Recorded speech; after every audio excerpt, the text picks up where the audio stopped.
Everyone, welcome back to my YouTube channel GS by Priyanka. और इस channel पे मैं स्टार्ट करने वाली हूँ CHSL 2023 के जो 40 शिफ्ट हुए थे उनके जीके के शिफ्ट वाइज सारे क्वेश्चन हम डील करेंगे, क्योंकि CHSL का एग्जाम आने ही वाला है। आपको सिर्फ 40 ही क्लासेस देखनी है, क्योंकि 40 शिफ्टों में हुआ था, तो इससे आपका जो है जीके में स्कोर ज़रूर बूस्ट होगा। तो आप इसको ज़रूर देखिएगा और इसके आप चाहे तो नोट्स भी बना सकते हैं, और इसके साथ में थोड़े एक्स्ट्रा पॉइंट भी ऐड करते जाऊंगी ताकि आपको काफ़ी ज़्यादा हेल्प हो। तो चलिए सबसे पहले स्टार्ट करेंगे हम 2 अगस्त की जो शिफ्ट 1 हुई थी उसके साथ में। Question number 1, who was awarded the Nobel prize in physics in 1909 along with Karl Ferdinand Braun for the development of practical wireless telegraphy. तो इसमें पूछा जा रहा है नोबेल प्राइज जो कि फिजिक्स में मिला था 1909 में कार्ल फर्डिनेंड और उनके साथ किसको मिला था वायरलेस टेलीग्राफी का डेवलपमेंट करने के लिए। राइट आंसर यहाँ पे ऑप्शन नंबर 4 गुग्लिएल्मो मार्कोनी। तो आप मार्कोनी याद रखेंगे यहाँ से। देखिए डिस्कवरी से भी बहुत ज़्यादा क्वेश्चन बन जाते हैं, तो जितनी भी डिस्कवरी है वो मैंने आगे वाली स्लाइड पे लिखा है। और आपको ये भी याद रखना है कि इनको 1909 में जो है नोबेल प्राइज़ मिला था। किस में मिला था? फिजिक्स में मिला था। और किस लिए मिला था? क्योंकि जो भी प्रीवियस ईयर क्वेश्चन करता है उसको यही फ़ायदा होता है कि क्या करेगा नेक्स्ट ईयर में ये चीज़ वो देगा नहीं, ये पूछ लेगा, या फिर ये नहीं देगा। तो ऐसे आपको याद करना, आपको क्वेश्चन भी अच्छे से पढ़ना ताकि उससे अगर घुमा फिरा के क्वेश्चन बने तो आप कर सकें। Marconi is also known as father of modern wireless communication. तो अगर पूछा जाए father of modern wireless communication किसे कहते हैं, तो मार्कोनी को। विल्हेम रॉन्टेगन या फिर रॉन्टेगन आप याद रखेंगे, एक्सरे की खोज इन्होंने की थी। ये भी पूछ सकता है कि ये कहाँ के थे, तो ये जर्मन फिजिसिस्ट थे। बैरोमीटर का जो आविष्कार था वो किसने किया था, ये सीजीएल में पूछा हुआ क्वेश्चन है। इवेंजेलिस्टा टॉर्सिलाई। तो आप ये पीछे वाला याद रखेंगे तब भी आपका काम हो जाएगा। ब्लड ग्रुप जो है ये किसने खोजा था, तो कार्ल लैंडस्टीनर ने। क्लोरोफॉर्म भी पूछा हुआ, यहाँ पे मैंने जितना भी लिखा है सब पूछा हुआ क्वेश्चन है। क्लोरोफॉर्म जो है जेम्स यंग सिम्पसन। तो आप सिम्पसन याद रखेंगे। क्लोरोफॉर्म जो गैस होती है उसका फॉर्मूला होता है CHCl3। तो ये भी आप याद रखेंगे किसने खोजा था। क्लोरीन जो है ये सीले ने खोजा था। डायनेमाइट का बहुत बहुत इंपॉर्टेंट है, इन्हीं के नाम पे तो नोबेल प्राइज़ मिलता है, अल्फ्रेड बी नोबेल। इलेक्ट्रोस्कोप अगर पूछे तो W गिलबर्ट। ऑक्सीजन जो है प्रीस्टले, ये भी पूछा हुआ क्वेश्चन है। ओजोन का जो है ये अभी तक शायद नहीं पूछा है, तो क्रिस्टियन शॉनबेन। प्रिंटिंग प्रेस जो है गुटेनबर्ग, ये तो पूछा हुआ है। Polio vaccine Jonas Edward Salk, मतलब ये भी पूछा हुआ क्वेश्चन है। नेक्स्ट यहाँ पे पीरियोडिक टेबल, तो दिमित्री मेंडलीव। पेंसिलिन की खोज किसने की थी, तो अलेक्जेंडर फ्लेमिंग। रेडियम जो है वो मैरी एंड पियरे क्यूरी। तो क्यूरी याद रखेंगे तब भी आंसर आप मार्क कर लेंगे। रेडियो का मार्कोनी ही है, और थर्मोमीटर का गैलीलियो, टेलीफोन का ग्राहम बेल। नेक्स्ट क्वेश्चन, और ये इतना इंपॉर्टेंट क्वेश्चन है, कई बार रिपीट हुआ है। Pandit Shiv Kumar Sharma is remembered for his mastery in playing.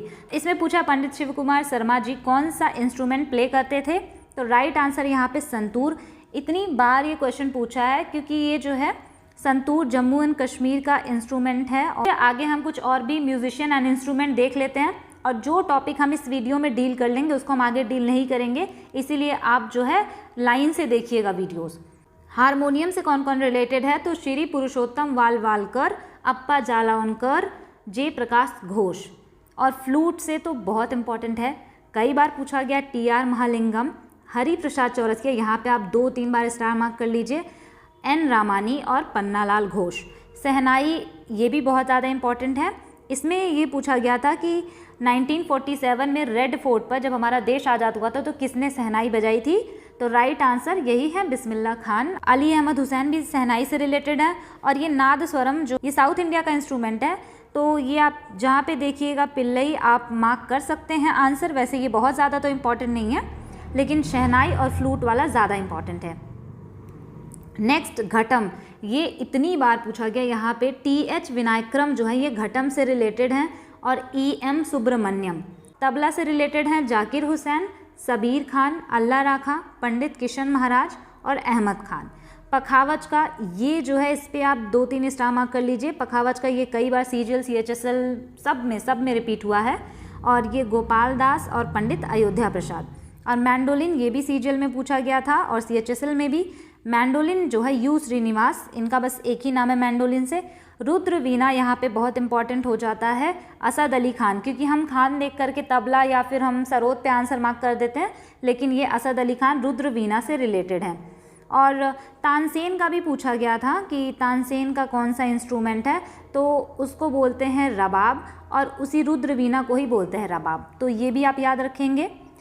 आपको एक और नाम याद रखना है, भजन सोपोरी, जो कि संतूर ही प्ले करते थे पंडित शिव कुमार शर्मा के बाद, इनका नाम आपको याद रखना है। और सितार से रिलेटेड है उस्ताद विलायत खान, पंडित रविशंकर, अनुष्का शंकर, बुद्धतिया मुखर्जी। और सरोद से आपको याद रखना है अमजद अली खान, अलाउद्दीन खान, उस्ताद अली अकबर खान और शरण रानी। तो ये इतने थे important musician and instrument. Third question, women SHG's member appointed as a banking agent is called. तो यहाँ पे बोला है वुमेन सेल्फ हेल्प ग्रुप की जो मेंबर होती हैं, जो बैंकिंग एजेंट के रूप में अपॉइंट की जाती हैं, तो उनको क्या बोलते हैं? तो राइट आंसर यहाँ पे है बैंक सखी। ये एक सेल्फ हेल्प ग्रुप है वुमेन्स का, जिसमें लगभग 12 से 25 वुमेन्स रहती हैं यहाँ पे। तो ये लोग लोकल पॉपुलेशन की, लोकल लोगों की जो है हेल्प करती हैं ये बताने में कि कैसे जो है अकाउंट ओपन किया जाएगा, कैसे डिपॉजिट किया जाएगा पैसा, कैसे विड्रॉल किया जाएगा, मतलब कैसे निकाला जाएगा। यहाँ पे ये भी इम्पॉर्टेंट है, ये जो बैंक मित्र लिखा है ये उन एजेंट्स को हम बोलते हैं जो बैंकों के द्वारा अपॉइंट किए जाते हैं, जो अनबैंक्ड पॉपुलेशन यानी कि जहाँ पे बैंकिंग की सुविधा वगैरह नहीं है, तो उन लोगों की ये हेल्प करते हैं। लेकिन यहाँ पे वुमेन्स पूछा था तो आप बैंक सखी आंसर मार्क करेंगे। Next question, which of the following potassium acid salt is obtained as a by product of alcohol manufacturing during the fermentation process. तो कह रहा है कि जब भी हम फर्मेंटेशन के द्वारा अल्कोहल बनाते हैं, मतलब ग्रेप्स का फर्मेंटेशन करके जब अल्कोहल बनाते हैं, तो पोटेशियम का कौन सा सॉल्ट हमें मिलता है? तो राइट आंसर यहाँ पे है ऑप्शन नंबर 2, पोटेशियम बाइटार्ट्रेट जो है हमें मिलता है। और यहाँ से आप ये भी याद रखेंगे कि इसको हम क्रीम ऑफ टार्टर भी बोलते हैं, क्रीम ऑफ टार्टर भी बोलते हैं इसको। और यहाँ से आप ये भी याद रखेंगे कि अगर जो है पोटेशियम साइट्रेट पूछे कि कहाँ पर यूज़ होता है, क्योंकि बहुत सारे ना केमिकल्स वगैरह होते हैं, तो वो पूछ लेता है कि यूज़ कहाँ किया जाता है। तो इसका यूज़ किया जाता है टू प्रिवेंट किडनी स्टोन, जो है इसका यूज़ किया जाता है। और अगर पूछे पोटेशियम नाइट्रेट, इसको हम साल्ट पीटर बोलते हैं, क्योंकि पूछा जा सकता है कि साल्ट पीटर किसको बोलते हैं, तो पोटेशियम नाइट्रेट को हम साल्ट पीटर के नाम से भी जानते हैं। और इसका यूज़ अगर पूछ ले कहाँ कहाँ करते हैं, तो इसका यूज़ हम फर्टिलाइज़र्स में करते हैं, फायर वर्क्स में यूज़ करते हैं, और फूड प्रिजर्वेटिव के रूप में भी इसका हम इस्तेमाल करते हैं, फूड प्रिजर्वेटिव्स।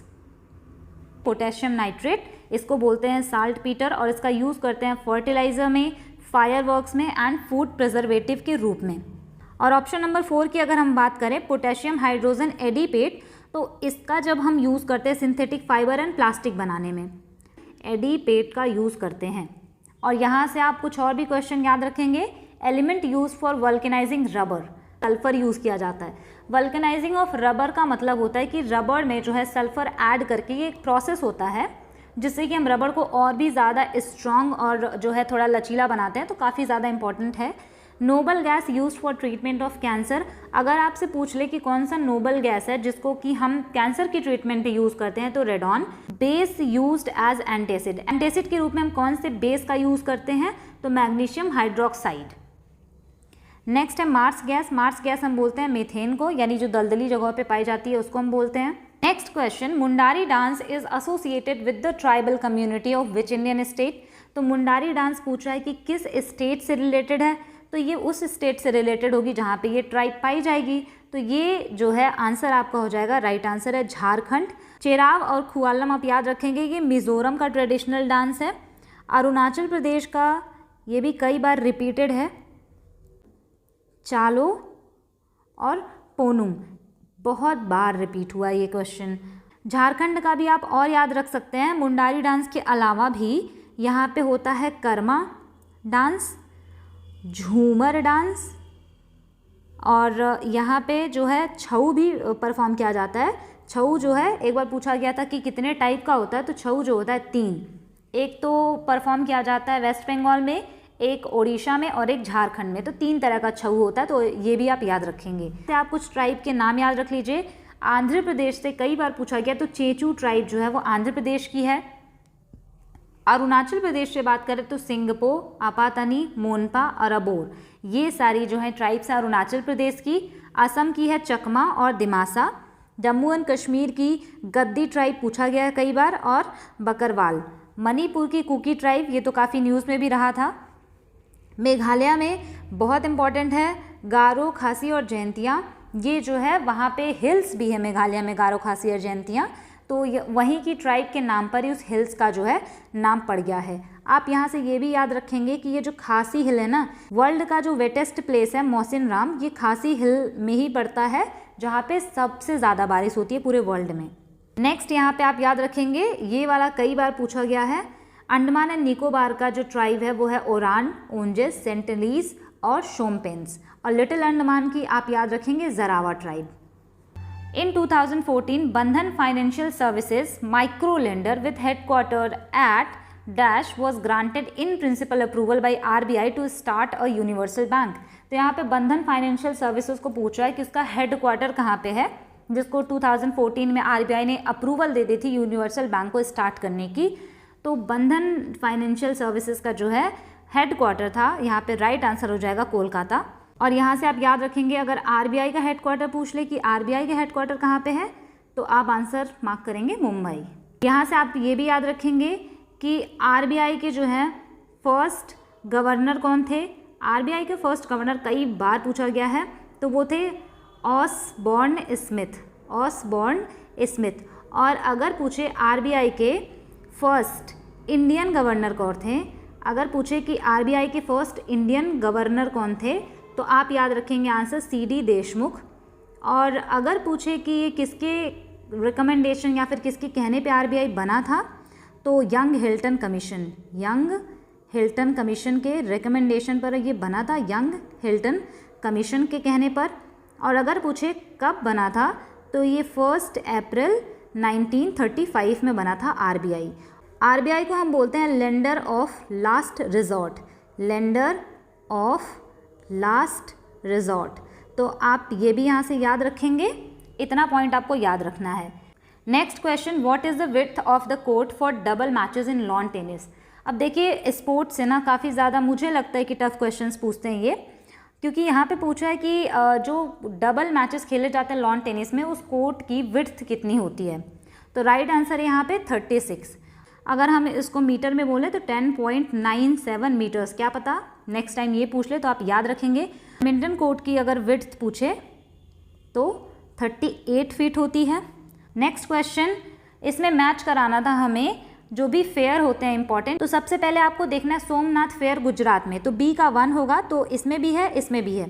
फिर उसके बाद आप सूरज कुंड जो मेला है वो है हरियाणा का, यानी C का 2, तो C का 2 यहाँ पे तो 4th है, लेकिन यहाँ ये 2 ऑप्शन तो पहले ही गलत हो गए थे, लेकिन यहाँ पे C का 4 है, यहाँ पे C का 2, तो C का 2 होगा, तो इसका मतलब ये राइट आंसर है। यानी अगर आपको 2 भी पता है तो आप आंसर आराम से एलिमिनेट कर सकते हैं। अब चलिए यहाँ पे हम कुछ देख लेते हैं इंपॉर्टेंट मेला। जैसे कुंभ मेला प्रयागराज में लगता है हर 12 साल में। Ambubachi Mela very very important, Kamakhya temple Assam में लगता है ये। सोनपुर फेयर ये सबसे बड़ा कैटल फेयर होता है बिहार में। नौचंदी मेला जो है उत्तर प्रदेश में, पर्टिकुलरली मेरठ में जो है लगता है, काफ़ी इंपॉर्टेंट है। माधवपुर मेला ये गुजरात का है। Next question, mid latitude deserts are found between 35 degree and dash north and south which are poleward of subtropical high pressure areas. तो इसमें पूछ रहा है कि जो मिड लैटिट्यूड डेजर्ट होता है वो कितने डिग्री लैटिट्यूड में पाए जाते हैं। तो ये 35 डिग्री नॉर्थ से लेके साउथ में 60 डिग्री तक ये पाए जाते हैं। तो आप यहाँ से ये याद रखेंगे। यहाँ से आप मिड लैटिट्यूडनल डेजर्ट के 2 एग्जाम्पल याद रखेंगे। एक तो है मोजावे डेजर्ट। मोजावे डेजर्ट अगर पूछे ये कहाँ पर है, तो ये है USA में। और यहाँ से आप याद रखेंगे गोबी डेजर्ट, तो ये मंगोलिया एंड चाइना के बीच में पड़ता है, मंगोलिया एंड चाइना के बीच में पड़ता है। Next question, Panchpatmali deposits in Koraput district are the deposits of which of the following. Panchpatmali deposit पूछा है कि किस चीज़ का डिपॉजिट है यहाँ पे, तो राइट आंसर हो जाएगा यहाँ पे बॉक्साइट का।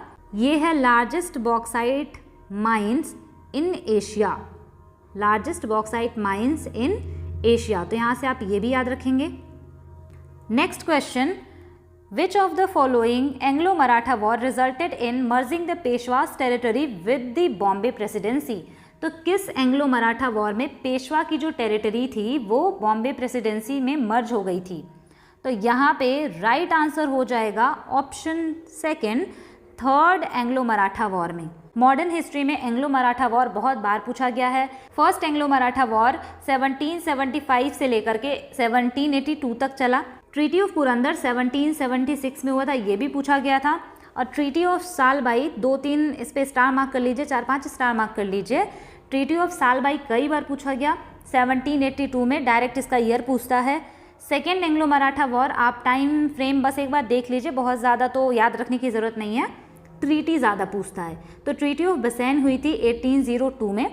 थर्ड एंग्लो मराठा वॉर 1817 से लेके 1819 तक था।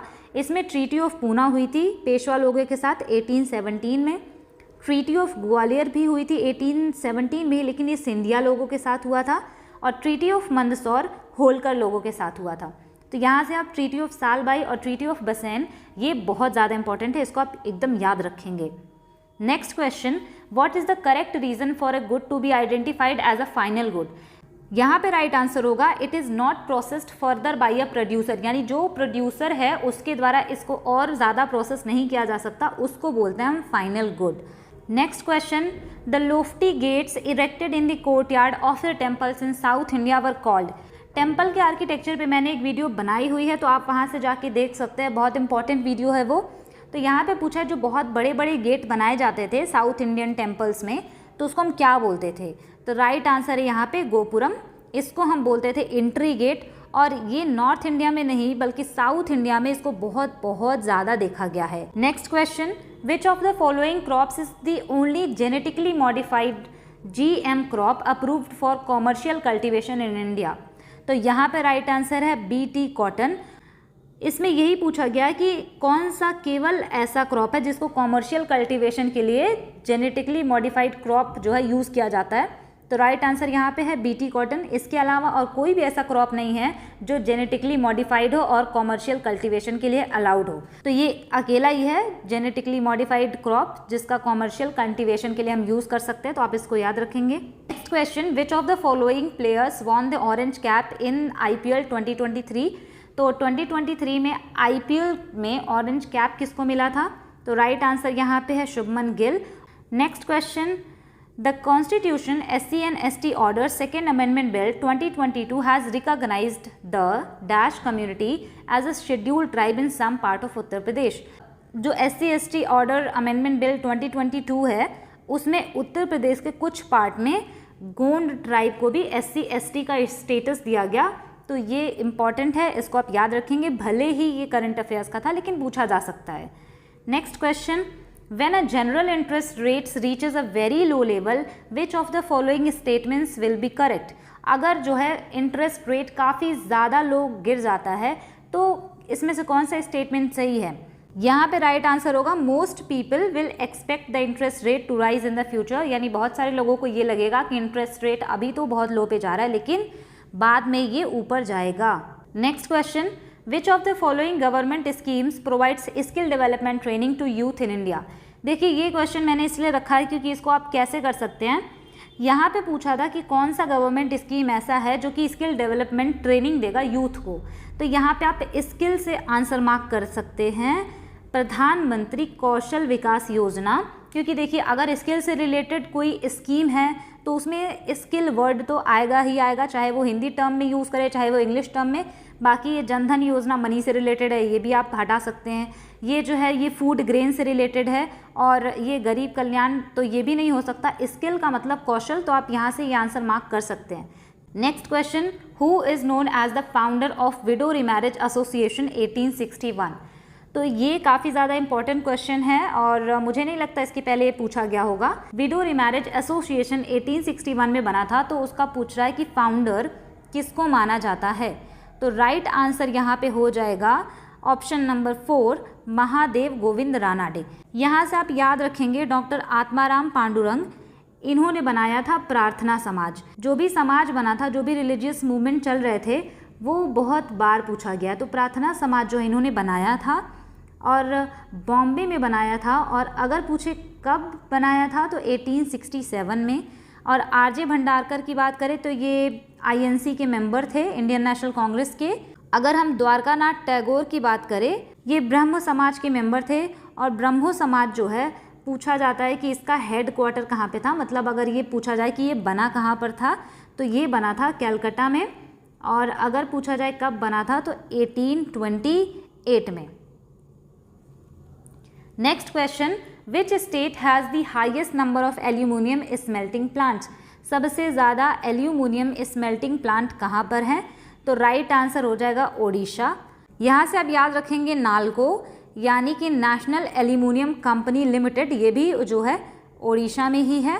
अगर पूछे भेल का जो कहाँ पे है तो ये है उत्तर प्रदेश में, भारत हैवी इलेक्ट्रिकल्स लिमिटेड। तो यहाँ से आप इतना याद रखेंगे कि सबसे ज़्यादा एल्यूमिनियम स्मेल्टिंग प्लांट ओडिशा में हैं।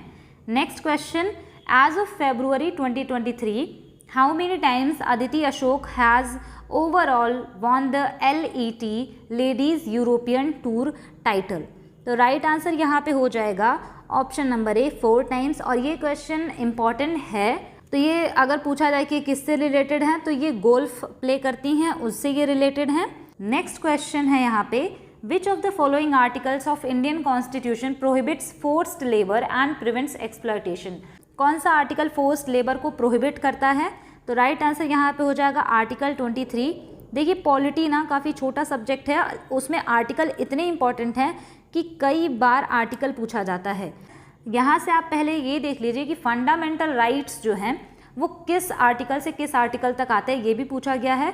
तो फंडामेंटल राइट्स आते हैं आर्टिकल 12 से लेके आर्टिकल 35 तक, और ये आते हैं पार्ट 3 में। राइट टू इक्वलिटी आता है सबसे पहले आर्टिकल 14 से 18 तक, फिर आता है राइट टू फ्रीडम आर्टिकल 19 से 22 तक। इसमें freedom of speech and expression, assembly, to form association, मतलब आप अपना एसोसिएशन बना सकते हैं, प्रैक्टिस एनी प्रोफेशन, यानी आप जो मन चाहे वो जॉब कर सकते हैं, reside in any part of India, India के किसी भी पार्ट में आप रह सकते हैं। तो ये हमें आर्टिकल 19 से 22 तक देखने को मिलते हैं। नेक्स्ट है यहाँ पे राइट अगेंस्ट एक्सप्लॉयटेशन, तो ये आर्टिकल 23 एंड 24 में आता है। Right to freedom of religion, ये आर्टिकल 25 से 28 में आता है। कल्चरल एंड एजुकेशनल राइट्स हैं आर्टिकल 29 से 30। राइट टू कॉन्स्टिट्यूशनल रेमेडीज़ बहुत इंपॉर्टेंट है, आर्टिकल 32 से लेकर के 35 तक। Next question, in 1956 which of the following awards did Rukmini Devi Arundale an eminent Bharatanatyam dancer receive? तो यहाँ पे पूछा जा रहा है कि रुक्मिणी देवी अरुणडाले जो कि भरतनाट्यम डांसर हैं, इनको 1956 में कौन सा अवार्ड मिला? तो राइट आंसर यहाँ पे है पद्म भूषण। और यहाँ से आप ये भी याद रखेंगे कि ये भरतनाट्यम की एक्सपोनेंट हैं, और यहाँ से आप ये भी याद रखेंगे कि इनको पद्म भूषण कब मिला। Next question, in which year did John Alexander Newland propound a new concept of the law of octaves proposing the periodicity of chemical elements arranged in order of atomic weight? तो लॉ ऑफ ऑक्टेव्स कई बार पूछा गया कि किसने दिया था, तो इस बार ये क्वेश्चन में दिया हुआ न्यूलैंड ने दिया। और उसके बाद अब पूछ रहा है कि कब दिया इन्होंने, तो राइट आंसर यहाँ पर हो जाएगा 1865 में इन्होंने दिया था। हमारा लास्ट क्वेश्चन है, in which of the following is a Gandhian principle of directive principle of state policy? Directive principle of state policy जो है उसमें पूछ रहा है कि कौन सा गांधीयन प्रिंसिपल पे बेस्ड था। तो यहाँ पे राइट आंसर हो जाएगा टू ऑर्गेनाइज विलेज पंचायत। मैंने एक ट्रिक की वीडियो डाली है directive principle of state policy याद करने के लिए, ट्रस्ट में बहुत अमेजिंग तरीके से आपको याद हो जाएगा, तो आप वो वीडियो जाकर देख सकते हैं। क्योंकि कई बार ना पूछा जाता है यूनिफॉर्म सिविल कोड किस में आता है, तो यूनिफॉर्म सिविल कोड जो है वो DPSP के आर्टिकल 44 में आता है। To separate judiciary from executive, तो आर्टिकल ये जो है 50 में आता है, तो आपको ये भी याद हो जाएगा। तो ये था CHSL Tier 1 2 अगस्त फर्स्ट शिफ्ट का क्वेश्चन सारे, और आई होप आपको इससे थोड़ी इन्फॉर्मेशन एक्स्ट्रा मिली होगी। वीडियो को स्पीड में आप देख सकते हैं, काफ़ी आपको इससे हेल्प मिलेगी। तो मिलते हैं नेक्स्ट वीडियो में। Keep learning, keep growing.